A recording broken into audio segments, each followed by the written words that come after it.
National security experts are questioning former VP Joe Biden's soft stance on China. One America's Hans Hubbard has this report.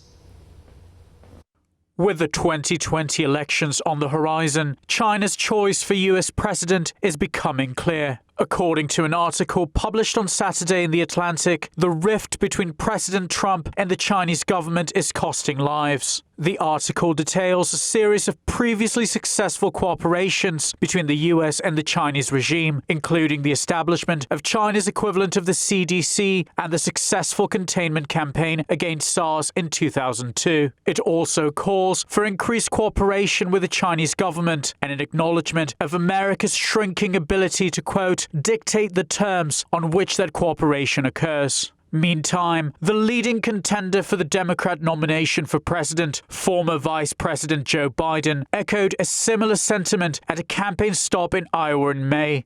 China is going to eat our lunch? Come on, man. They can't figure out how they're going to deal with the corruption that exists within the system. I mean, they're not bad folks, but guess what? They're not competition for us. National security experts have long disagreed with that assessment. The Senate's 1999 Cox Report, drafted during the Clinton administration, named China as the #1 emergent geopolitical threat to U.S. power. It outlined numerous instances of Chinese theft of U.S. technology vital to national security interests. Perhaps most worryingly, the acquisition by the Chinese government of data pertaining to the manufacture of 7 American nuclear missile models. Based on unclassified information, I can tell you today that we have found that national security harm did occur. We have investigated these questions more thoroughly than any other part of the United States government. Nancy Pelosi, before her ascent to party leadership, praised the report for its, quote, fair, studied, and bipartisan manner, and questioned previous administrations' lax attitude to what she called, quote, the push for a warm relationship with China. At the same time, Joe Biden was, according to a senator who served with him then, using his position to lobby for this warmer relationship.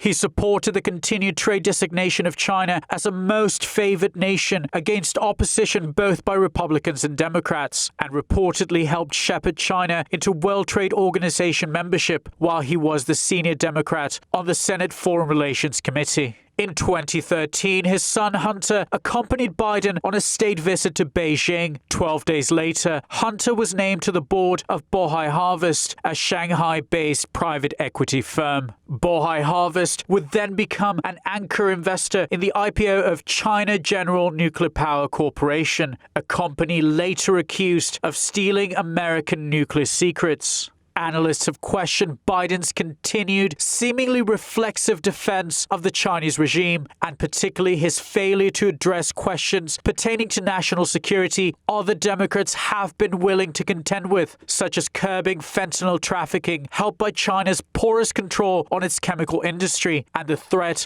of a possible dominance of 5G technology by companies like Huawei. These very questions, experts say, and the emergence of China as a global competitor to the U.S. will dominate America's national security strategy for the next century. Hans Hubbard, One America News. Want to see more videos like this? Click on the link below and subscribe to One America News on YouTube, and call your cable provider and kindly demand that One America News is added to your lineup. Call and subscribe today.